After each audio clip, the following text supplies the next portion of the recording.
करेगा। लेकिन ऐसा अनिवार्य नहीं है, ऐसा हो सकता है लेकिन अनिवार्य नहीं है।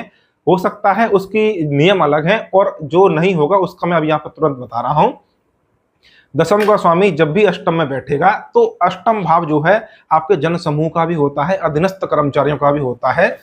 तो जो भी सरकारी क्षेत्र में बड़े उच्च पद पे अधिकारी होते हैं, उनके अधीन तमाम अधीनस्थ कर्मचारी अधिकारी भी होते हैं।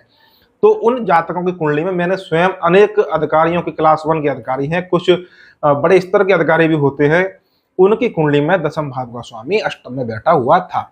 बिल्कुल सही बात है। इसके साथ साथ दशम भाव का स्वामी माफ करिए, अष्टम भाव का स्वामी जब दशम में बैठेगा तब भी वही स्थिति देगा, यानी कि आप यदि नौकरी के क्षेत्र में हैं तो आपकी नौकरी बड़े स्तर की होगी, आप उच्च पद पे वहां पे जाएंगे या जा सकने की बड़े अच्छे प्रबल योग बन जाते हैं। और यदि आपके दशम भाव का स्वामी अष्टम में बैठे या अष्टम का स्वामी दशम में बैठे तो आप अच्छी पद पर जाएंगे, अच्छी नौकरी आपको मिलेगी। इसके साथ यदि नौकरी का योग नहीं है तो वो आपके व्यापार को बहुत ऊंचा, बहुत वृद्धि कर देगा, यानी कि आपका व्यापार बहुत बड़ा होगा, आपके अधीनस्थ अनेक कर्मचारी अधिकारी वहां पे काम करेंगे। चाहे नौकरी की बात हो चाहे व्यापार का बात हो, व्यापार होगा तो बहुत बड़ा विस्तार होगा।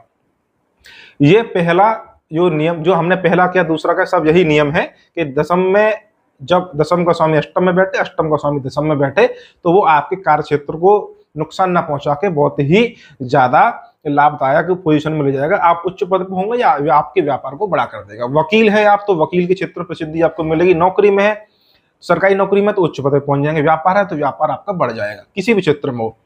अब इसकी हम शर्तें बता देते हैं, इसकी शर्तें क्या है। भाई ये तो दशम का स्वामी अष्टम में आ गया, अष्टम का स्वामी दशम में चला गया, ये तो बढ़िया है, ये कर्म क्षेत्र में हानि नहीं करेगा।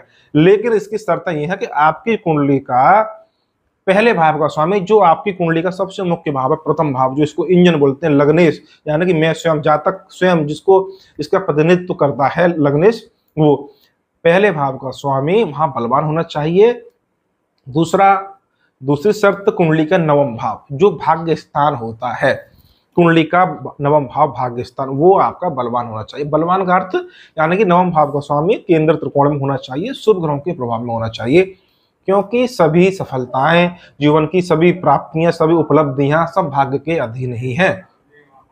जब भी आपका भाग्य भाव बलवान होगा आपको सफलताएं बड़ी ही आसानी से मिल जाएंगी। यदि आपका भाग्य भाव कमजोर है तो आपको चाहे नौकरी का क्षेत्र हो चाहे व्यापार का क्षेत्र हो, वहां पे आपको नुकसान उठाना पड़ेगा, सफलता आसानी से नहीं मिलेगी।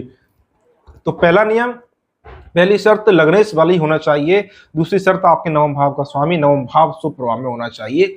और तीसरा होता है कुंडली में चंद्रमा, जो कि लगन की तरह काम करता है, कुंडली की जो बैटरी